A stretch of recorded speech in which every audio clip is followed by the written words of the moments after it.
está toda mi familia. Mi Guayas no los cambiaría por nada. Lo que más me gusta del Guayas es ver el talento de las personas. A mi Guayas no lo cambio por nada.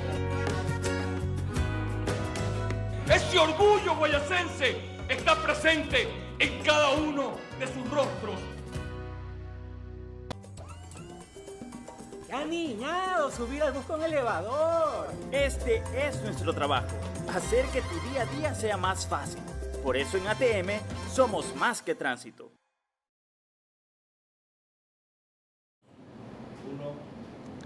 Bienvenidos todos, muy buenos días, ¿cómo están? Esto es Café La Posta, un espacio para revisar la coyuntura política y la actualidad nacional. Hoy es lunes 3 de febrero del año del Señor 2020. Agradecimiento especial a quienes se conectan ya a la señal de La Posta y a quienes hacen posible que nos encontremos aquí cada mañana. Los cito de memoria, pero con cariño.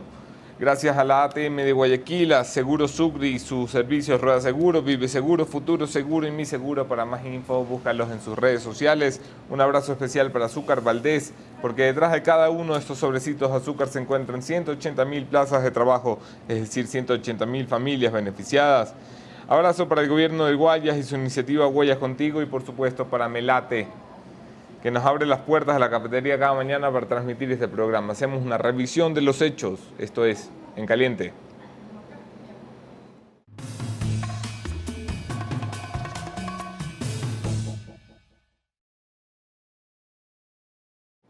En Caliente, caliente está el pánico por el coronavirus, y a mí ya ha empezado a parecerme menos gracioso de lo que me parecía la semana pasada, la espera eterna que nos ha puesto el Ministerio de Salud Pública. Ya me parece bochornoso lo que estamos viviendo. El país había recibido un ofrecimiento de las máximas autoridades del Ministerio de Salud de tener respuestas sobre la posibilidad de confirmar o descartar el coronavirus en el paciente sospechoso de China en 72 horas. Han pasado más de 7 días y todavía nadie nos dice nada. Es peor, porque han salido doctores del Ministerio de Salud Pública en ruedas de prensa oficiales, en pronunciamientos oficiales, a dar declaraciones, y han sido desautorizados en su vocería por el Ministerio de Salud Pública, que asegura que la única vocería es la de la ministra de Salud. Está muy bien, pues la vocería es para usarla. Que alguien salga y nos explique qué está pasando, por qué la demora, a qué se deben las cosas. Habrá que esperar. Mientras tanto, quejas en la Fiscalía General del Estado por recorte presupuestario. Recordarán ustedes que este es un año complicado económicamente, un año en el que el gobierno ha pasado la tijera por gran parte del presupuesto general del Estado. Esa tijera ha llegado hasta la Fiscalía General, que pasa de 145 millones de dólares anuales a 138 millones de dólares anuales, es decir, un recorte de más o menos 7 millones, con una fiscal general que asegura que nos faltan casi 500 fiscales para cumplir las tareas de la vindicta pública. Importante entonces tomar apuntes sobre la promesa de un gobierno que decía que a la justicia se le daban las herramientas necesarias, y finalmente se le ha terminado dando un recorte de 7 millones de dólares a la principal institución de lucha contra la corrupción, como se promueve la Fiscalía. Finalmente, y en caliente, en la Asamblea Nacional, el viernes por la mañana se anunciaba la ruptura final, el desenlace final de una ruptura que venía anunciándose casi como la crónica de una ruptura anunciada. La alianza entre Creo y el Gobierno Nacional en la Asamblea Nacional se da por finalizada después de la jugarreta que hiciera la Comisión de Fiscalización para archivar el juicio político planteado contra Diana Tamaín, presidenta del Consejo Nacional Electoral. Así que nos paramos un rato a analizar esto. Creo, se vuelca a la oposición, se lo pregunto a su jefe de bloque. Nos acompaña el asambleísta Luis Pachala. Quédense en la entrevista.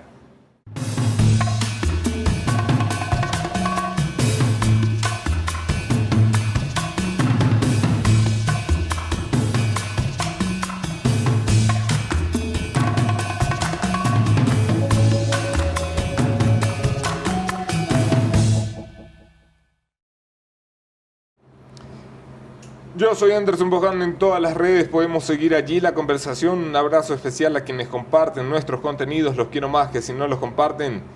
Y bienvenidos, esto es Café La Posta. Bienvenido, asambleísta Pachala. Muchas ¿Cómo le va? gracias, Anderson. Gracias, aquí presente. ¿Se acabó el romance con el gobierno? Bueno, aclarar que nosotros con el gobierno no tuvimos ningún romance. Lo que tuvimos es un acuerdo legislativo entre bancadas. Bueno, con la bancada del gobierno, ¿no? Ahí estaba también Pachacuti, algunos independientes. Éramos casi 78 asambleístas. Nosotros con el gobierno para nada. Y siempre hemos mantenido líneas y todos conocemos de que el acuerdo legislativo eran sobre los 10 puntos, lo que tiene Recuerdo que ver... 10 puntos. Estos 10 que tienen que ver con las reformas a las enmiendas del Consejo de Participación Control Social, el tema de más empleo, el tema del Código Laboral, el tema del Código Monetario, el tema de la ley de los jubilados, el tema de la ley de los desaparecidos, el tema de la Comisión de Fiscalización. Sí, recuerdo perfectamente el acuerdo de los 10 puntos. Hace 3 meses sentado en esta silla el vicepresidente de la Asamblea, miembro de la bancada de Creo, Patricio Donoso, respondía a mis cuestionamientos sobre este acuerdo, porque ya hace rato que el acuerdo está muerto. Lo que han hecho es formalizarlo. Yo le preguntaba entonces a Donoso y le pregunto a usted ahora, ¿por qué esperaron tanto para romper un acuerdo en el que de 10 puntos no les cumplieron uno? Bueno, nosotros siempre había que pensar un poco más allá. Ustedes conocen que en octubre se dio una crisis social. Algo hemos y en esa escuchado. crisis social, pues había una crisis política. Y en esa crisis política había quienes querían aprovechar de esa crisis política para desbaratar toda la institucionalidad, desbaratar en este caso en la misma asamblea, y un cúmulo de cosas. Lo que hizo es actuar responsablemente, con la madurez del caso, no permitir en este caso algún atentado contra la democracia. Segundo, ustedes conocen también cómo cuando se archivó la ley económica urgente, el riesgo país de 800 puntos sube a 1.418 puntos. Y pues impulsa nuevamente la aprobación de la ley de simplicidad tributaria. Se aprueba. Bueno, fueron tres de los votos de Creo los que ayudaron a archivar la propuesta en primera instancia, ¿no? Votos, sí, 2 votos. Pero nosotros como bloque siempre impulsando. Y cuando ya se aprueba la ley de simplicidad tributaria, el riesgo país de 1.400 baja a 800 puntos. Y hoy estamos con 750 puntos. Entonces, íbamos nosotros paulatinamente pensando primero en la economía. Porque a nosotros no nos interesa, más allá de perseguir o estar enojado con nadie, nos interesa la economía del país. Hay que saber administrar la crisis. Hay que saber dar respuestas a la crisis. Y para eso necesitamos renunciamientos, generosidades, necesitamos en este caso más innovación, un poco de compromiso. Pero de aquí en adelante nosotros tomamos nuestras propias decisiones. Entonces hoy para resolver el tema de crisis, el tema político, el tema legislativo, ya será a la interna que vayamos trabajando. Antes hacíamos en consenso, conversando con los demás jefes, entonces, pero lo que hemos hecho es ayudar a que este país se establece. Me habla usted de renunciamientos. Yo no veo renunciamientos en la actitud de Creo. Yo pienso que Creo ha pensado primero en Creo y después en el compromiso que tenía su bancada con los ecuatorianos. Los únicos que han ganado algo con este acuerdo han sido ustedes. Se ganaron una vicepresidencia en la Asamblea Nacional que antes no tenían, se ganaron un puesto más en el CAL que antes no tenían, se ganaron algunas presidencias de comisiones que antes no tenían, participaron del reparto de la Asamblea y luego para los ecuatorianos, nada. De los 10 puntos que les prometieron tratar en el acuerdo legislativo, ¿sabe qué les dieron? Yuca, nada. Bueno, me gusta la sinceridad, pero es derecho de todo legislador ser vicepresidente, ser miembro de una comisión. Una cosa es, imagínese, afuera tener en este caso los poderes, pero adentro es derecho ser vicepresidente, ser miembro de una comisión, presidente. Y lo que tenemos, presidente de la Comisión de Asuntos Internacionales. Luego tenemos la vicepresidenta de Asuntos de la Educación. No tenemos más presidentes. ¿Para qué les sirve eso a los ecuatorianos? ¿Para qué les sirve eso a sus votantes? Bueno, en la Comisión de Educación tiene que venir una reforma a la Ley de Educación, en donde se le devuelva la dignidad a los maestros. En el tema de asuntos internacionales, y necesitamos, y justamente hay que promover la ley de migrantes. Eso la ley de una nueva reforma a la ley de movilidad. Eso se está promoviendo, para que no vengan con visas y hagan lo que quieran, como pasó en este fin de semana. Entonces hay que cuidar la seguridad de los ecuatorianos. Entonces nosotros no somos teóricos, somos más pragmáticos. Y por eso también tenemos la ley de los desaparecidos, usted sabe, aprobado. Tenemos también la ley para los jubilados. Lo que sí, hay cosas que no quisieron topar como temas sensibles, como el Código Monetario, para dar más autonomía al Banco Central. El tema del Código Laboral. Tenían recelo o miedo de tratar ya lo más pronto, porque sí es penoso ver que solamente de 10 ecuatorianos, 3 o 4 tengan trabajo. Entonces necesitamos impulsar, dinamizar mucho más, en este caso, leyes. El asambleísta Roberto Gómez, en este programa, en esa silla, se ha referido a usted como un jefe de bloque entregado al morenismo. Mire, yo le digo, en cambio, que él está entregado al correísmo y entregado a los socialcristianos. Porque si él fuera consecuente, en lo malo y en lo bueno, cuando alguien pertenece a un movimiento, lucha, hace ver, pero no desde afuera, desde el medio, sino internamente. Dice que cuando quieras corregir a alguien, primero conversa de tú a tú. Si no entiende, convoca un consejo consultivo. Y si no, luego, pues hazle un llamado público. Entonces, cuando somos serios y maduros, las cosas se arreglan en la casa. Pero yo no he visto desde mayo queriendo conversar con el bloque, con los compañeros, o queriendo, en este caso, si nosotros tenemos alguna forma de que no está funcionando, él estaba internamente para hacer bien las cosas, pero no desde afuera. Por lo tanto, lo que él dice, él es un legislador, él es de él, que la ciudadanía lo juzgue. Yo jamás voy a referirme en malos ni en buenos términos. Él como legislador tiene su derecho, pero el al señor final... Roberto Gómez no solo habla por su derecho, habla también por una convicción, y esa convicción es que llegó a la asamblea prometiendo que iba a ser un asambleísta de oposición. Y cuando ustedes firmaron el pacto legislativo que acaban de romper, porque finalmente no sirvió para gran cosa, fue Roberto Gómez una de las voces que estuvo en contra de la firma de ese pacto legislativo, porque creía que ustedes estaban traicionando el voto de quienes lo llevaron a la asamblea para que hagan oposición. Pero tampoco nuestra convicción no es estar con los correístas ni socialcristianos. Nosotros somos liberales humanistas. Nosotros somos muy... Disculpen, al principio de la legislatura, cuando el presidente Moreno lo llamaban licenciado Moreno y ni siquiera lo reconocían ustedes en su bloque en la asamblea, eran ustedes los que votaban con el correísmo. Ustedes votaron con el correísmo para que Manga fuera a declarar en la asamblea, no pasaron los votos. Decimos, pero eran ustedes los que votaban con el correísmo. Pero esa era la agenda propia de nosotros, no porque quisimos estar con el correísmo, sino porque es el haber destituido a Glass, el haber tomado posiciones radicales de fiscalización. Y que si eso se sumaba, pero yo no me iba jamás en busca ni del morenismo ni del social cristiano. Si ellos venían y ellos se sumaban es otra cosa. Entonces yo en ese sentido hemos sido nosotros contundentes, independientes. Lo que sí hemos querido en estos 6 meses, hemos querido defender la democracia y hemos querido ayudar a que la economía se estabilice. ¿Cree que han perdido con este acuerdo legislativo? Bueno, en la vida política se compone de todo. Perdiendo se gana. Por lo tanto, creo que hay cosas positivas, al menos de la cual yo me siento satisfecho y creo que toda la bancada haber estabilizado la economía. Entonces, de aquí en adelante pueden haber mejores cosas. Haber estabilizado la economía. ¿Cómo se hizo eso? 1.418 puntos de riesgo país. Hoy tenemos 750 puntos. No, pero eso no es haber estabilizado la economía. Bajaron el riesgo país. Pero es uno de los Bajaron el riesgo indicadores. país por una decisión de la Asamblea que lo trepó a más de 1.400. Y en esa decisión de la Asamblea participaron asambleístas de su bancada, Yanine Cruz, Héctor Yepes, el señor Roberto Gómez. Son votos de creo los que hacen posible que el riesgo país se eleve como se elevó. Pero no toda la bancada. Lo hicieron a nivel personal. Pero luego cuando lo corrigieron al final. Yanine y Héctor votaron por la ley de simplicidad y lograron bajar a 750 puntos el riesgo país. ¿Cómo le explica a la gente que no está en la Asamblea que este no fue un acuerdo legislativo solamente para el reparto de posiciones dentro de la Asamblea? Que esto sirvió para algo.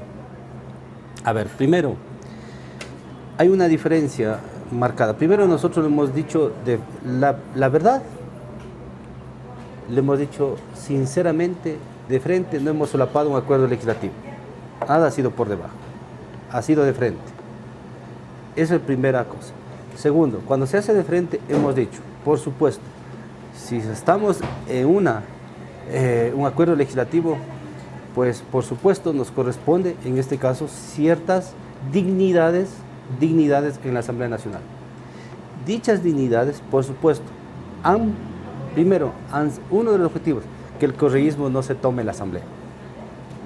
Y cuando no se toma la Asamblea, el correísmo, entonces ha habido estabilidad institucional y por lo tanto estabilidad política a nivel del país. Segundo, cuando nosotros planteamos el juicio político al señor Tuárez, cuando el señor Tuárez quiso borrar todo, lo decidido por la Corte, creo quien inició un juicio político y por supuesto hemos estabilizado.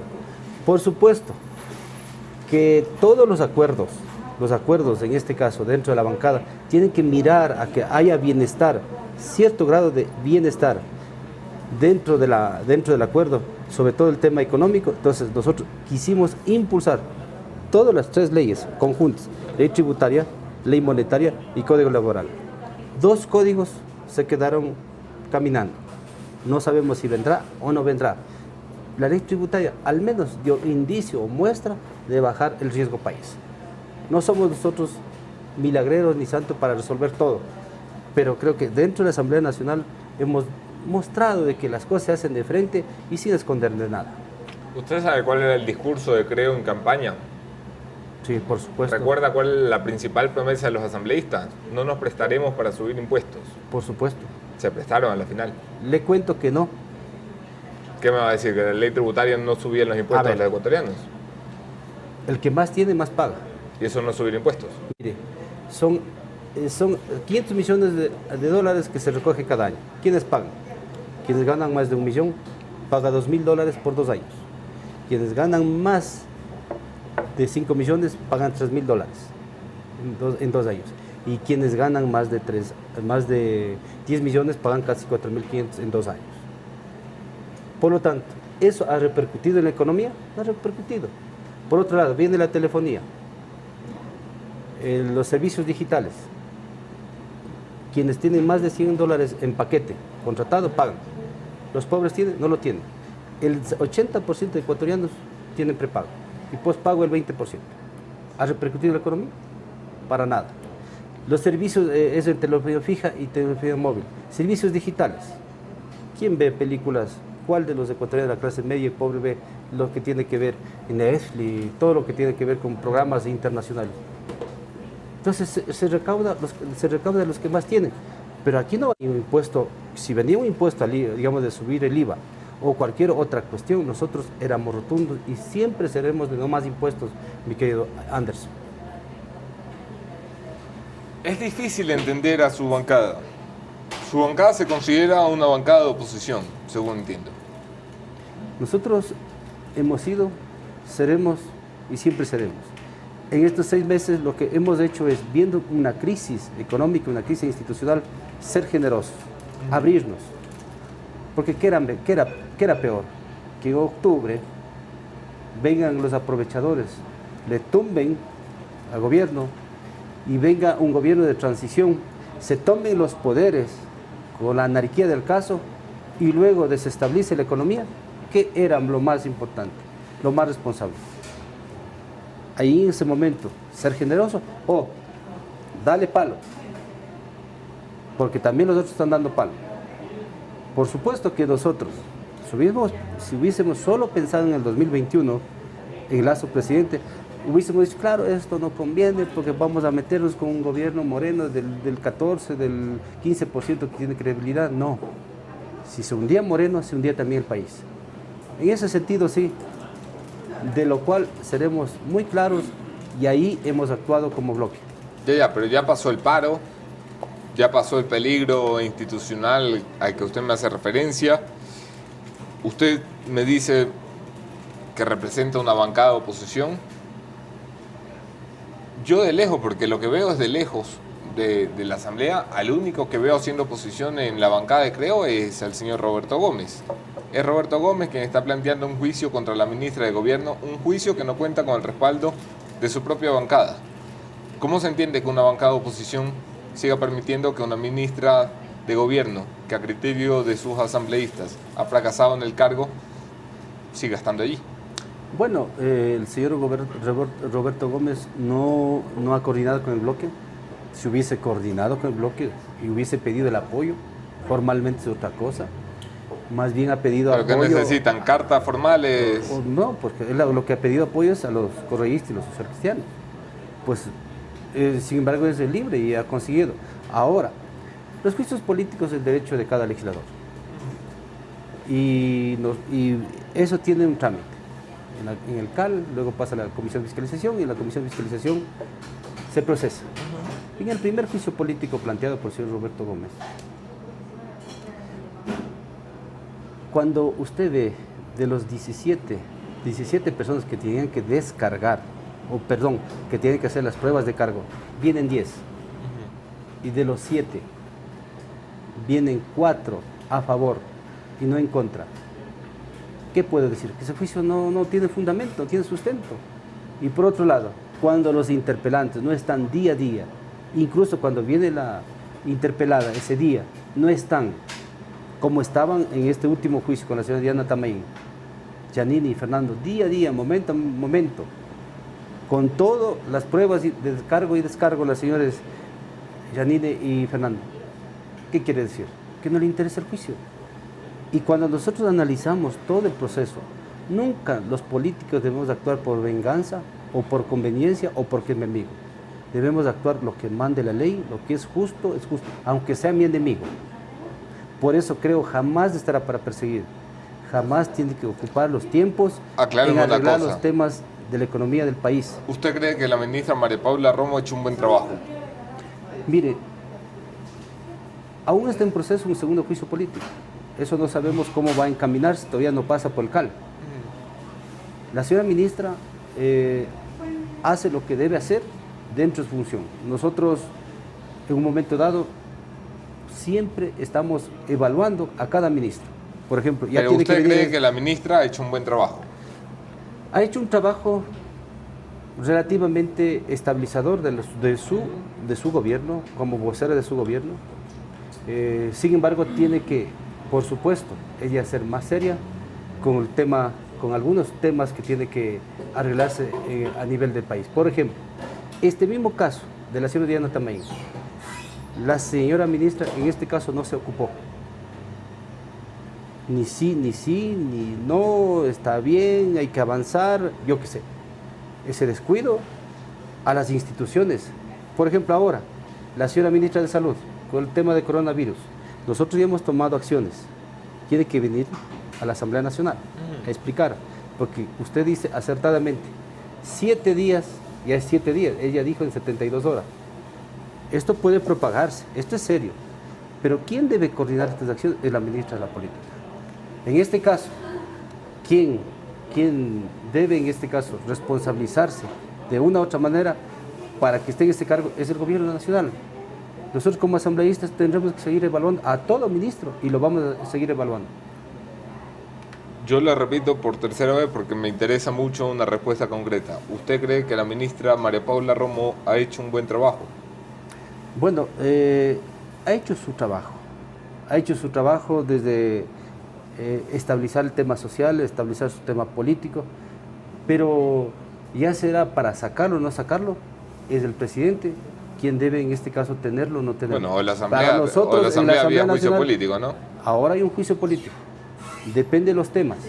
Y si es que este juicio es sustentado, nosotros como bloque no vamos a cerrar las puertas de mandar, en este caso, de juzgarlo, en este caso en la Comisión de Fiscalización.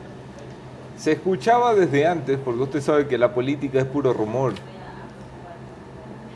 que algunos morenistas iban a forzar la caída del juicio político de Diana Tamaín para cortar el último vínculo de conexión que había entre María Paula Romo y el bloque de Creo. Es decir, el bloque de Creo que estaba interesado en llevar a juicio a Tamaín. En caso de caerse el juicio, cortaría su último vínculo con la ministra de Gobierno. ¿Es así? Hay varias hipótesis, ¿no? En este juicio político, primero que los asambleístas Daniel Mendoza, Karina Arteaga, jugaron por su cuenta.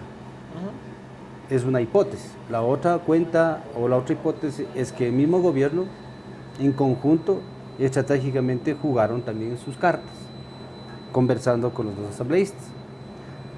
Hay otra hipótesis que no controlaron ni el uno ni el otro y que el señor Moreno no fue ni siquiera informado de estos temas. Y por otro lado, la hipótesis es que, bueno, se creen autosuficientes y, por supuesto, algunos morenistas que son radicales, de izquierda, por supuesto, en todo caso, no les convenía en este caso que esté un acuerdo legislativo con el CREO, porque nosotros siempre era presión a que las cosas de fiscalización siempre pase cuando esté en derecho, cuando esté dentro de la ley. Pasó el tema del ministro de Cultura, pasó el tema del ministro de Salud, etc. Entonces, nosotros jamás vamos a solapar y a tapar nada, y pues ya es responsabilidad ahora de no sé si de los independientes, pero lo único que sí es que sí hubieron ahí cachiporreros, como dicen algunos, que intervenían para que este juicio se caiga. ¿Cuál es la agenda de CREO de aquí hasta el 2021? ¿A qué le apuntan? ¿No tienen voto suficiente para plantear nada por fuerza propia? ¿No tienen ya una alianza con otras bancadas que les permita hacer efectivos sus planteamientos de ley? Ni siquiera cuando la tenían pudieron aprovecharla para convertir en realidad las promesas que hicieron durante la campaña.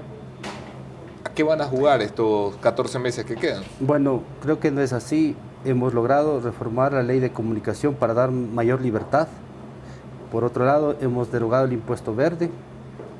Ahí está la ley de los jubilados, la ley de los desaparecidos. Está latente el tema de la estabilidad económica. De aquí en adelante tenemos que aprobar la ley de educación para dar más dignidad a los maestros, una nueva ley de desarrollo agropecuario. Tenemos que retomar y retomaremos, y para eso abriremos todos los canales necesarios para retomar el tema del código laboral, el código monetario. Es necesario, bueno, logramos aprobar la ley de emprendimiento. Entonces, no hay pesimismo. Nosotros antes solos encaminamos también un proceso de fiscalización y logramos. Pues ahora son otros tiempos, nosotros miramos de que debemos ser administradores de crisis, y ese administrador de crisis, justamente esa actitud de ser administrador de crisis, nos va a ayudar a que en el camino encontremos los mejores mecanismos y propuestas para terminar justamente la función o el trabajo legislativo en este año. ¿Cuántas personas conforman el bloque de CREO ahora? Somos 19. 19, bastantes menos que los que comenzaron. Empezamos 34. Algunos independientes y sumas se retiraron con el respeto, tomaron su camino, pero ahí estamos, los de convicción, los que nos mojamos el poncho. No somos perfectos, miramos el más allá. Nosotros creemos que nuestro proyecto, con estos errores o con estos aciertos, va a funcionar. La gente confía en nuestras propuestas y vamos a ir adelante. Le preguntaba cuántos son porque efectivamente es un bloque que se ha reducido a casi la mitad del tamaño con el que empezó.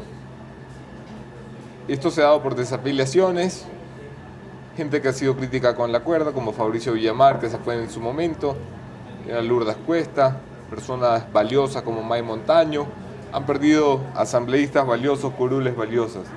Y las han perdido sobre todo porque estaban pegadas con Baba. Me refiero a la alianza con Suma, me refiero a la alianza con algunos movimientos locales. ¿Cómo van a hacer para no repetir este error en 2021? Se ha planteado a nivel de la directiva nacional una reestructuración total a nivel de todo el país. Por otro lado, en el caminar legislativo se va conociendo a las personas. Usted conoce, siempre existirá un sedazo para que quede el polvo fino. Ahí se mira quién es quién y quién no es quién.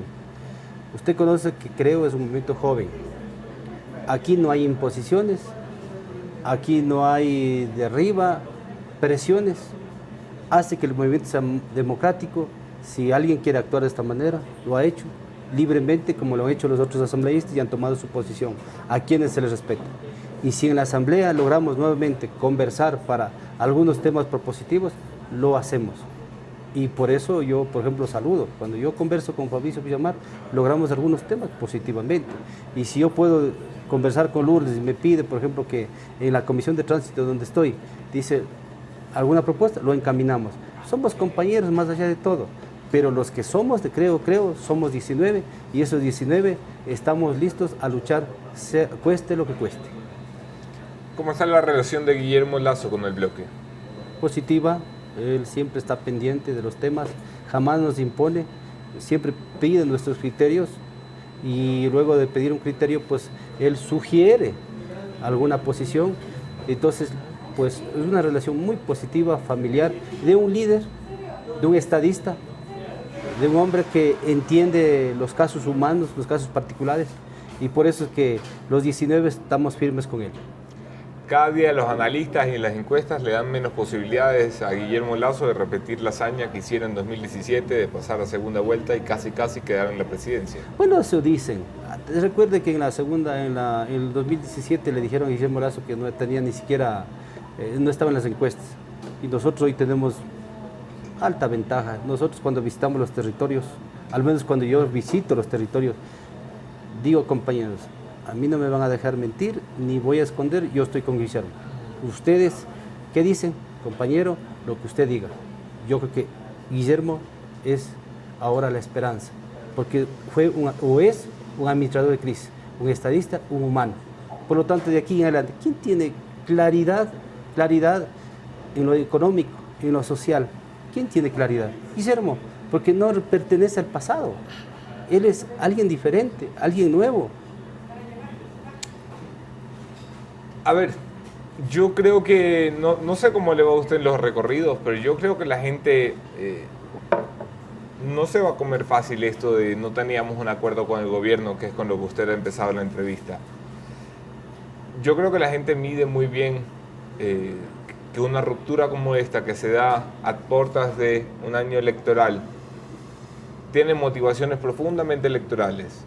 Motivaciones como que un movimiento como el suyo no quiere seguir relacionado con un gobierno con tan poca credibilidad y que se ha vuelto casi tóxico como el gobierno de Moreno. ¿No es muy tarde para intentar desmarcarse? No hemos pensado en eso, de verdad. ¿Sabe cuándo nos hubiésemos desmarcado? Nos hubiésemos desmarcado, en este caso, por la ley de económica urgente, algún otro tema. Él es el incumplimiento de estos puntos. Y sobre todo, lo más que llevó al tope es el tema punto 5, garantizar que la Comisión de Fiscalización asegure una lucha contundente contra la corrupción con autonomía e independencia del gobierno. ¿Por qué no permitieron que la señora Diana también vaya al juicio político? ¿O queremos un CNE amarrado para el 2021?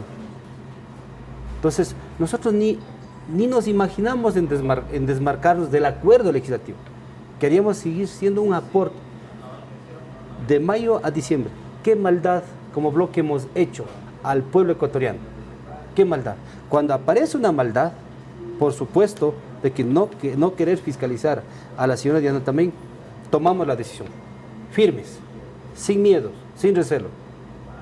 Pero cuando existen bondades de un acuerdo, como ya acabo de contar, como eliminar el impuesto verde, la ley de desaparecidos, etcétera, estabilizar la economía, bajar el riesgo país, entonces, por supuesto, nosotros no hemos hecho ninguna maldad, no hemos solapado ni por conveniencia, hemos dicho no al Fondo Monetario, ni por conveniencia. Nosotros somos serios y hemos dicho claramente cómo debemos manejar la economía, cómo debemos manejar las instituciones. Hemos dicho menos gasto en el Estado, que hay que renegociar la deuda externa para nosotros no tener una presión fiscal. Hemos sido serios, hemos sugerido en las conversaciones que hemos tenido con el gobierno, pero si han entendido, no entendieron. ¿Cómo se comunicó esto al gobierno? El fin del acuerdo legislativo. No hay necesidad de comunicarlo. Nosotros lo que hemos hecho es el día jueves. Ni un mensajito de WhatsApp. Para nada. Nosotros lo que hemos hecho es público. El día jueves a las 3 de la tarde yo anuncié, primero se votó a las 9:30, 10, ya el juicio político, Sí. el juicio político que quedó en el limbo.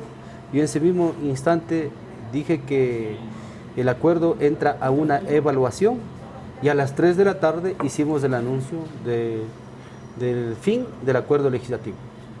Y siempre hablo acuerdo legislativo, no fue. Aquí no tuvo nada que ver ni el presidente, ni en este caso otro. Bueno, Aquí a ver. es la ministra. La historia tampoco es así, ¿no? La ministra María Paula Romo Por eso llegó a la un ministra- acuerdo verbal con el señor Guillermo Lasso, según declaraciones del propio señor Guillermo Lasso en este programa. La por ministra eso, María Paula Romo, que yo ella sepa, la no es única- asambleísta ni jefa de bloque. Pero es ministra de la política. Ella es la El que representante fue del Ejecutivo, ¿no? Sí. Pero aquí O demuestra. sea, su acuerdo partió de un acuerdo con una representante de gobierno, no de la Empezamos con intenciones positivas y luego al final, por supuesto, no se tiene el 100% de los resultados. Pero creo que no hay ninguna maldad en lo que hemos hecho en contra del pueblo durante los 6 meses. ¿Cómo evalúa la gestión de César Litardo? Bueno, es un presidente que conversa con todos. Es un presidente que trata de llegar a acuerdos para las votaciones. Es un presidente que no esconde ninguna información. Es un presidente que trata a los legisladores como que fueran alguien más. Y por otro lado, para él, lo primero es el legislador en cualquier tema, sea de una bancada u otra bancada. No mira, en este caso, posiciones. Un hombre abierto, universal, es ecuánime. Suena como que lo va a invitar a formar parte de Creo. Lo malo es que a veces se olvida o a veces no está pendiente para dirigir todos los días del pleno. Nosotros... Está muy por ocupado, supuesto, dice, para ser presidente de la Asamblea. nosotros, nosotros vamos a ser siempre abiertos. Nosotros este rato y de toda la vida hemos sido incluyentes. Pero cuando la gente no falla a la palabra, por supuesto incluyente. Pero si nos falla, hasta ahí. Porque ¿qué vamos a nosotros a continuar con aquellas personas que nos fallan? ¿Quién falló a la palabra en este acuerdo legislativo, en estos 10 puntos? Bueno, aparentemente o concretamente están aquí con nombre y apellido. Está Karina Arteaga y está la asambleísta alterna de Daniel Mendoza. De allí para atrás, pues como el mundo es pequeño, se irá sabiendo poco a poco. Esto es lo latente ahora. Conocemos por fuentes oficiales de que el presidente Litardo siempre ha querido que pase el juicio al pleno. Un comunicado de Alianza País que... No tengo declaraciones oficiales de la ministra Romo, no tengo declaraciones oficiales, pero sí del presidente Litardo. Entonces aquí está a ver, ¿quién falló? ¿Fallaron como bloque? ¿Fallaron como personas? ¿Fallaron como movimiento? ¿O fallaron como gobierno? Pero ya en el camino se irá conociendo los temas. ¿De qué depende que usted apoye o no el juicio de la ministra Romo? De que esté sumamente sustentado y está pegado al derecho. Y que de que las cosas... Nosotros no vamos a actuar jamás por venganza, por odio. Y por eso, Guillermo, la frase de Guillermo es: no voy a perder el tiempo en mi gobierno persiguiendo. Eso es un tema de las funciones del Estado que deben ser independientes. Soy amante de un país republicano. Yo ganaré tiempo arreglando las cosas de la economía. Sí, está muy bien para el De igual presidente manera, si llega a hacerlo, pero la Asamblea tiene entre sus funciones la fiscalización de los miembros del gobierno. Yo le estoy preguntando a usted por su postura sobre un juicio político planteado contra una ministra del gobierno de Lenín Moreno. Si está encaminado con los sustentos necesarios... ¿No lo ha visto usted todavía? No he visto ese juicio político, no pasa todavía del CAL. Si viene la Comisión de Fiscalización y si hay sustento, honestamente seré el primero en impulsar. Soy serio en los temas. Cuando los juicios no tienen sustento, por supuesto. Miren, hubo un juicio al Consejo de la Judicatura. Tampoco hubo sustento. Se cayó el juicio. Y no porque quisimos ayudar. Aquí estaba Aquiles, Abigail. ¿Qué tengo que considerar Aquiles? Un hombre responsable, que el señor Marcelo Merlo. De igual manera, cuando vino el ministro de Cultura, yo le conozco al ministro de Cultura, un hombre de Cultura, pero diluyó los recursos de las provincias, incumplió un reglamento, listo, juicio político. Pero cuando vino el juicio de María Paula Romo, no encontré elementos, no encontramos elementos. Y por eso casi toda la comisión votaba a favor de que se archive el juicio. Ahí sí, de frente, sin esconder de nada, y yo de frente, sin esconder nada. Entonces yo sí hago cumplir lo que tengo que hacer cumplir, el reglamento, la ley, y sobre todo lo que tenga que ver el principio de justicia, dar a cada quien lo que se le pertenece. Terminamos con eso. Asambleísta Pachala, gracias por visitarnos, gracias por comentar y ampliar, pero nosotros la ruptura del acuerdo. Terminamos esta mañana con mi conclusión, esto es el punto final.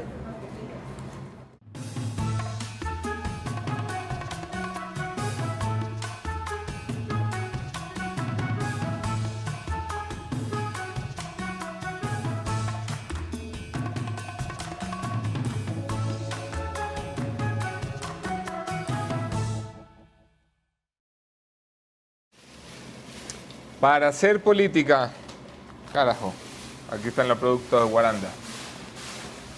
Para hacer política no es solo necesario querer hacerla, es necesario saber hacerla. La ruptura del acuerdo legislativo entre Creo y la bancada de gobierno de Lenín Moreno era necesario, pero llega de forma tardía. Hace rato ya que sabían que el acuerdo estaba muerto, no sé por qué tardaron tanto en oficializarlo. Y no lo sé porque los más perjudicados no son solo los ecuatorianos.